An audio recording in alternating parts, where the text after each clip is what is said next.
Major funding for KPBS Evening Edition has been made possible in part by Bill Howe Family of Companies, providing San Diego with plumbing, heating, air, restoration, and flood services for over 40 years. Call 1-800-BILL-HOWE or visit BillHowe.com. And by the Conrad Trebas Foundation, Darlene Marcos Shiley, and by the following.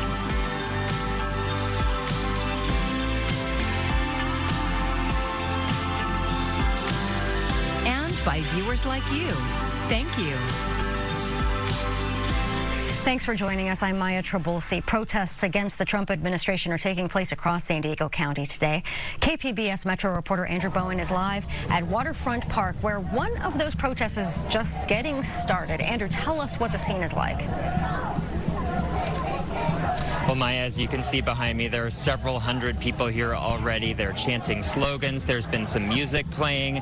In a short while, there's going to be some speakers. And this is one of several protests that's happening in San Diego County today. They're all united under the slogan, "Good Trouble Lives On." Hundreds of people lined the sidewalk of Fletcher Parkway in El Cajon Thursday morning, holding American flags and signs mentioning issues like deportation, climate change, free speech, and cuts to federal funding for public media. Lisa Getz is a lifelong Democrat who lives in Spring Valley. She said it was her first time ever participating in a protest. I've always felt like there's enough people, and so I didn't need to go, but now we need more people to get out and, let the people know that this is not okay. Good trouble is a term coined by the late civil rights leader and Congressman John Lewis, who died 5 years ago today. It refers to the nonviolent resistance to authority that he said was necessary to fight injustice, protect democracy, and ensure the dignity of all people. It's our time. My parents' time was during the Depression and World War II. Our time is now to stand up for democracy, stand up for those who can't stand up for themselves. More than 1,600 protests were planned across the country to honor John Lewis's legacy. Carrie Danielson of Julian says it's energizing to see people turn out in the more conservative and rural parts of East County, where she sees an opportunity to unseat Republican Congressman Darrell Issa in the midterm elections next year. And we're organizing. We're having Zoom trainings. We're doing all kinds of organizing, grassroots organizing behind the scenes, in order to keep people moving forward. And we're starting to pull in the people that have been sitting on the sidelines saying, oh, that's not going to do any good. Well, come just be with us. Just be with us. And you'll see it makes a lot of difference. Well, Maya, it's a very mixed crowd here. They are energized and mixed very much in terms of age. I spoke earlier to the organizer of this protest here at Waterfront Park in downtown San Diego. He told me he is fed up with the Trump administration. He called it an oligarchy. And speaking to that fact that this is a very mixed crowd, he, get this, is only 17 years old. Reporting live from Waterfront Park in downtown San Diego, Andrew Bowen, KPBS News. Weather headlines as we head throughout the next couple of days. I'm tracking lots of sunshine. It's also going to be relatively mild here as we head into the weekend. And speaking of that Saturday and Sunday, beautiful weather here as we head into the weekend. But I'm also tracking that next chance of rain. It's mainly going to be to the east across the four corners, but some of that rain could try to make its way towards the coastline. I'll update that forecast coming up. Drivers on the 15 may have noticed smoke near Pomerado Road this morning. KPBS education reporter Katie Anasta says it was part of a UC San Diego study on how fire spreads through earthquake-damaged buildings. Smoke billows out of a steel-framed building as researchers watch from below. Compartment temperatures are between 650 and about 850. Last month, they tested how this building reacted during a simulated earthquake. Structural engineering professor Tara Hutchinson says fire spreads more easily after an earthquake damages drywall. We see separation, we see tearing and crushing, and all of that is a path for temperatures to cross into the cavity and then into other spaces. And if you're in the other space, obviously your livelihood, your protection is compromised. Today, they're measuring the spread of smoke, heat, and fire in the building's 9th story. We have drones in the air that are trying to capture surface temperature, wind information, even particulate information. We have thermal cameras and visual cameras, RGB cameras on top of those drones to try to get a whole picture of what the environment looks like during and after these fire tests. The building is made of cold-formed steel. It's a strong, lightweight, recycled material. Currently, U.S. building code limits buildings made of cold-formed steel to 6 stories. These experiments are testing the safety of a 10-story building. Firefighters with CAL FIRE were standing by during the test. Captain Thomas Schutz says earthquake damage can make it riskier for firefighters to enter buildings. Any kind of weakened structure is going to be a challenge for us, and it's really that risk versus gain at that point, trying to figure out what we can do to help the situation without hurting or injuring our firefighters. UC San Diego says these tests could help determine whether the 6-story height limit could safely increase, potentially making construction faster and less expensive. Researchers plan to conduct another fire test on the 6th story in the coming weeks. Katie Anastas, KPBS News. Hundreds of employees at the Department of Education are facing layoffs following this week's Supreme Court ruling. The move aims to fulfill a long-standing Trump campaign promise and shift more power over education to the states. Maribel Gonzalez breaks down this decision and who it could impact. Fear and fallout after the Supreme Court ruled on Monday. Staff cuts can continue at the Department of Education. Hundreds may lose their jobs in about 2 weeks. President Trump says the decision is good for schools and families. We want to bring education back to the states, take the federal government out of it. Supporters of this move say states and parents should be in charge of education oversight. In a statement, Education Secretary Linda McMahon said the cuts will promote efficiency and accountability. However, opponents argue this action will only harm students and their ability to learn. People who are coming from working class families who want a different way of life, who want to improve their life choices through education, this administration is making it harder. Currently, the Department of Education helps fund K through 12 schools, allotting about $28 billion per year. 2 of the biggest funding programs include the Title I program, meant to help educate children from low-income families, and the IDEA program, which provides schools with money to help meet the needs of children with disabilities. The department also manages federal student loans, investigates discrimination complaints, and provides research and data on how students are performing. The Department of Education, however, does not determine what students learn. That is left up to states and school districts, nor does it certify teachers or establish graduation requirements. I'm Maribel Gonzalez reporting. The Alzheimer's Association estimates 200,000 people younger than 65 are living with Alzheimer's nationwide. But unlike patients 65 and older, they don't qualify for Medicare right away. KPBS health reporter Heidi DeMarco says that creates an expensive dilemma for people with young onset Alzheimer's. When you're setting up for the day that you're doing your Ironman, you have all your stuff set up, your bike's sitting there, and you have this, and you have that, and you have that, and then all of a sudden you look up and you're like, oh, I forgot my goggles, and you freak out, That feeling every single day today, every day. Michelle Hughes is 59 years old and lives in Santee. She used to compete in triathlons and Ironman races. 8 months ago, she was diagnosed with early onset Alzheimer's. Here I am now in the hardest race I've ever been in. She spent months noticing something was off until one day at work. It was like I never learned the skill that I had for 28 years. For the life of me, I was struggling to try to figure it out, and She eventually lost her job as a cardiology clinical specialist, and with it, her health insurance. Got to balance, okay, how long are you going to live? How much money do you have? Those are realities. She was diagnosed at the Neuron Clinic in Chula Vista, where she now receives Leqembi infusions every 2 weeks. Okay. Okay, Michelle, so we are going to go ahead and start the IV. It's the first FDA-approved drug that slows the progression of early-stage Alzheimer's. She gets it through Medi-Cal, California's Medicaid program, but approval wasn't easy. I had to go to the state of California and write up a big thing about how my life is and what happened. Medi-Cal can cover Leqembi for those who qualify, but many don't.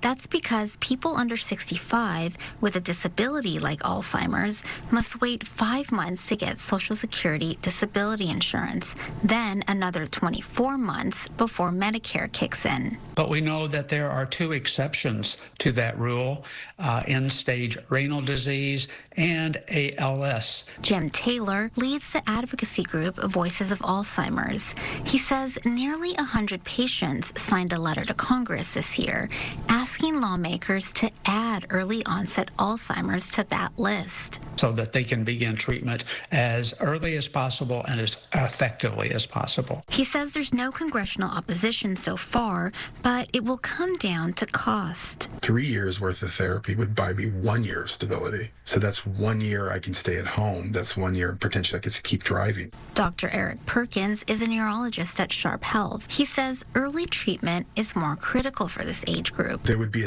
an increased sense of urgency for early onset because it does progress faster in younger people. But the treatment costs more than $26,000 a year. The Institute for Clinical and Economic Review evaluated Leqembi's value and found it is priced too high for what it delivers. Dr. David Rind is the nonprofit's chief medical officer. So if it keeps you out of the hospital or it keeps you out of a long-term care facility, there's monetary savings there. But there are still costs in paying for the therapy. There are costs in scans to make sure that you're not bleeding into your brain, you're not getting swelling in your brain. He says a fair price would be between $9,000 and $21,500 per year. At that price, this isn't an unreasonable thing for insurers to cover. It's a drug that works. It does slow the decline in Alzheimer's disease. But he also warns you wouldn't necessarily want to go through your life savings to modestly slow your decline in Alzheimer's disease. Medicare estimates it will spend $3.5 billion on Leqembi this year. That could grow if younger patients gain coverage. But a 2022 University of Chicago analysis found early treatment could save the system billions by avoiding hospital and long-term care costs. I love riding my bike. Michelle still rides her bike, runs 6 miles every other day, and has a supplement stack that would impress any bodybuilder. Lion's mane should be right up front. Here it is. Lion's mane. She manages her brain with a giant calendar pinned to her wall and sticky notes scattered around with scribbled reminders. So when something is already done, I check mark it so I know that I don't have to go back and do it again. She says she feels blessed she's able to access a medication that gives her hope, while many others are waiting. I am not a quitter. You know, I've done all those Ironman races. Never once did I give up. I'm not pushing my body, but I am pushing my mind to live in this world with Alzheimer's.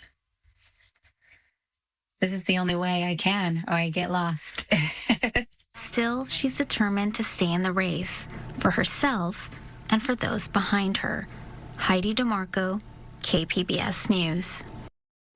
San Diego is far away from creating enough houses to support the population. Demand for housing far outpaces supply, which has led to eye-popping price increases. As part of our Public Matters partnership, Voice of San Diego reporter Will Huntsberry says 2 cities are especially struggling to build. Coronado and Imperial Beach are about as opposite as 2 California beach towns can be. One is exclusive, wealthy, Republican-leaning. The other working class, Democratic, and more affordable. But they do share one key fact. Neither permitted a single unit of affordable housing between 2018 and the end of 2024. Cities that want to build affordable housing need 2 things, the money and the will. Imperial Beach has more will but less money. Coronado, on the other hand, has money but not much will, according to housing advocates. The city manager of IB told me that some affordable housing projects have been approved in recent years, but they haven't made it to the permitting stage. Richard Bailey, former Coronado mayor, says that city is expensive, and so it's not an ideal place to build affordable housing. But progressive advocates don't like that theory. If all affordable housing gets built in poor parts of town, then it creates a disturbing cycle. Poor people get packed into places with less good parks, schools, and jobs. Rich communities get richer, and poor communities poorer. I'm Will Huntsberry with Voice of San Diego. Voice of San Diego is one of our partners for the Public Matters Initiative. You can learn more at kpbs.org/Public Matters. Vaccination coverage dipped among U.S. kindergartners during the 2023-2024 school year compared to the previous year. But health experts say immunizations are a critical key to keep kids healthy and safe from preventable diseases. Mandy Gaither explains why now is the time to get back to school immunizations.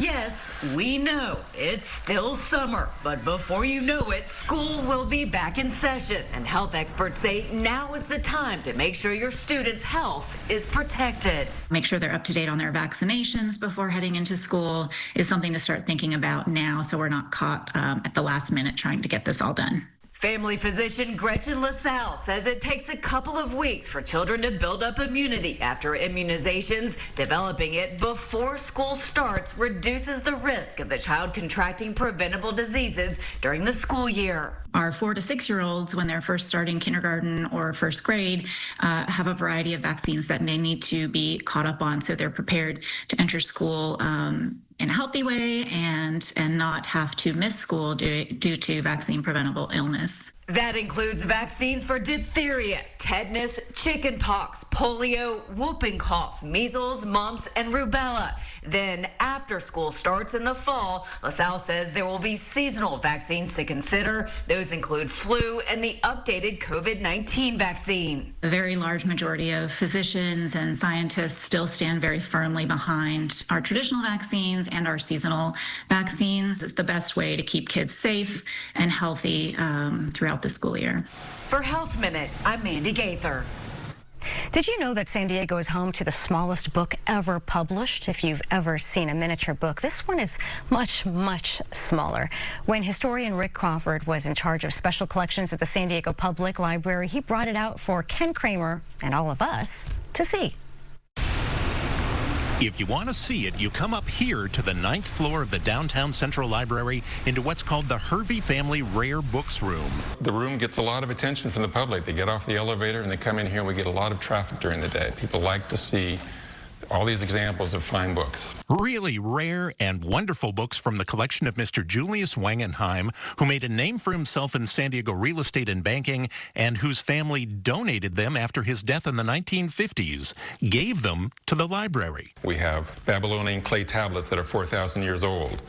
We have books from the 1100s, mid-1400s, when infancy of printing. These are books that I don't think you could put a price on. Just to show you one thing, look, here's a book with a gilded edge until you just spread the pages ever so slightly, and it reveals an original painting. And if I turn it over, I get the other side of the page. Another totally different painting. This room is so full of art and sculpture and, of course, treasured books. But what we've come to see, and it's here, is the smallest published book in the world. Many people come in looking for it. They've heard about this. So they head to that corner. We show them where it is. Over here in the corner display where there are miniature books, not much bigger than your fingertip, tiny little books, everything from kids' stories to grown-up novels. Here's a Bible from the year 1780. It's not a complete Bible. This is a condensation of the Bible, but it was printed long ago. There's more, and these are just some that are on display. An artist named Julie Tim put together a picture book of cliff dwellings in New Mexico. The cover is made out of the clay from that area. It has an arrowhead embedded in it as well. But all these are giants compared to the smallest one here, the smallest published book in the world. And by the way, you might be wondering, why did they make these tiny books? Miniature books were actually quite useful in the past. If a traveler would like a miniature book, people carried it on trips. You can have a Bible as a miniature book. You can have a book of verses. So they were quite popular long ago. And delightfully small they are, but when it comes to small, there is one here, a more recent edition, only about 30 years old. That is the smallest in the world. It was considered the smallest published book, yes, and I believe that still is the case. So small, in fact, that you can barely even see it. 2.9 millimeters. From Germany, looks like nothing more than a dot. But it's a book. It really is. It's a 24-page book, 24-page ABC book.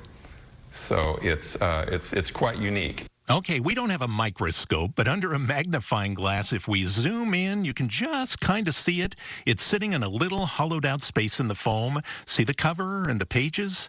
It's remarkable, and as to how on earth it was done, well, a microscope, very intricate technology, and of course the author's ability to think small. I think it's something to see from above and not really attempt to read. I think it would be very difficult to do that without some special equipment. Yes, you'd really need your glasses to read the tiniest published book in the world at the Hervey Family Rare Books Room at the Central Library. It's a collection of books big and small, going back centuries, and it's something we just had to see with our own eyes about San Diego.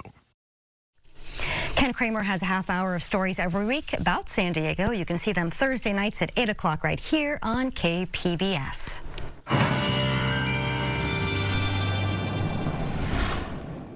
I talked about some rain chances back in the forecast, and we will see some of that rain, possibly even a rumble of thunder or two as we head into the overnight hours. Low clouds near the coast with some showers in the forecast. Overnight temperatures will be in the mid-60s. Here's your heading at the door for your early Friday morning. Most of the rain chances, even those rumbles of thunder, will be along the coastal area. So if you live along the coast, don't be surprised to see some sprinkles, some light rain, or even hear some rumbles of thunder as you're heading out the door for your Friday morning. Overnight lows are primarily going to be in the low to mid 60s. Here's your heading out the door. But overall, Friday afternoon, back to a dry weather pattern here across the coastal areas. And once again, most of that rain, even those storms, mainly in the evening hours, will be across the four corners heading throughout Friday.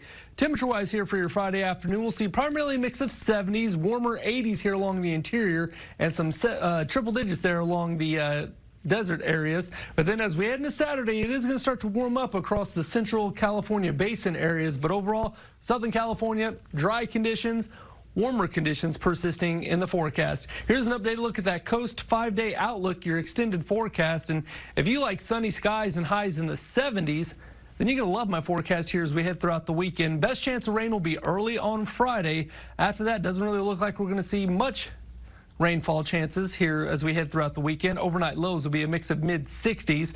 Inland forecast is going to be a little bit warmer. Temperatures will peak during your Saturday and Sunday. Overnight lows will even start to dip into the 50s here as we head into early parts of next week, so heads up for that. Across the mountains, still watching out for some showers and storms there. Best chance of rain will be on Friday afternoon. After that, temperatures will stabilize there in the low to mid 70s. Overall, the weekend still looks good. And then across the desert, hey, triple digit temperatures, pretty consistent here with both highs in the triple digits and overnight lows in the 70s with lots of sunshine and no rain chances. Ron Nager studied film at San Diego State University, and tonight he debuts his first narrative feature as a director at Digital Gem Cinema. KPBS cinema junkie Beth Accomando has this preview. 1, 2, 3. Back in 2013, I interviewed Destin Cretton and Ron Nager about their indie film, I Am Not a Hipster. Hey, Ronnie. There was even a scene shot here at the KPBS radio studio, and producer Ron Nager found himself cast in a small role. It was intense. Now, Nager has cast himself in the lead role of his directorial debut, a feature film called Adjunct. Don't try to write something that you think matters to me or matters to your friends. If you care about it, that's worth saying. I love reconnecting with filmmakers I've watched grow over the years and checking in on their new projects. So Adjunct is basically about adjunct professors, and a lot of people don't know exactly the difference between an adjunct professor and a full-time professor. A full-time professor has a salary, has health care, has a pension, and most adjuncts don't have any of that. The result is a deeply personal film with Nager drawing heavily from his own experiences as an adjunct professor. Hey there! Hey, should I be worried about anything? I'm up for that tenure-track job, and I haven't heard anything back. Amr, you are bringing tremendous value to the department right now. The movie sort of allowed me the opportunity to explore and think about and really like dissect my situation. And I think up until when I made the movie, like I just kind of, which I think happens to a lot of adjuncts, you sort of get in this cycle where, well, you know, the pay is not good and I'm not treated that well by the administration, but I do love what I do and I want to do it and I want to keep doing it. Honestly, like, yeah, making the movie really made me rethink a lot of things. Najer also returned home to San Diego to shoot on the campus where he studied film, cast former students as actors, and sought the support of his Iraqi family. The family that's in the movie are my family, and my family has helped me on all my movies. They've always like turned up and given me access to things. Like an engagement party, a restaurant, and family gatherings, all of which lend the film a rich cultural backdrop. Adjunct is a triumph of Najer's scrappy indie spirit and will hopefully open people's eyes to the inequities many adjunct professors face in higher education. The film opens tonight at Digital Gym Cinema and screens through next Wednesday, with Najer hosting post-film Q&As tonight through Saturday. Beth Accomando, KPBS News. Here's a look at what we're working on for tomorrow in the KPBS newsroom. NPR's Morning Edition is speaking to the president of the Chicago Fed about the health of the U.S. economy. And Chula Vista is one step closer to banning children under 12 from riding e-bikes. KPBS Roundtable is talking to an iNewsSource reporter who's been following the story. You can find tonight's stories on our website, kpbs.org. Thank you for joining us. I'm Maya Trabulsi. Have a great evening. Major funding for KPBS Evening Edition has been made possible in part by Bill Howe Family of Companies, providing San Diego with plumbing, heating, air, restoration, and flood services for over 40 years. Call 1-800-BILL-HOWE or visit BillHowe.com. And by the Conrad Prebys Foundation, Darlene Marco Shiley, and by the following.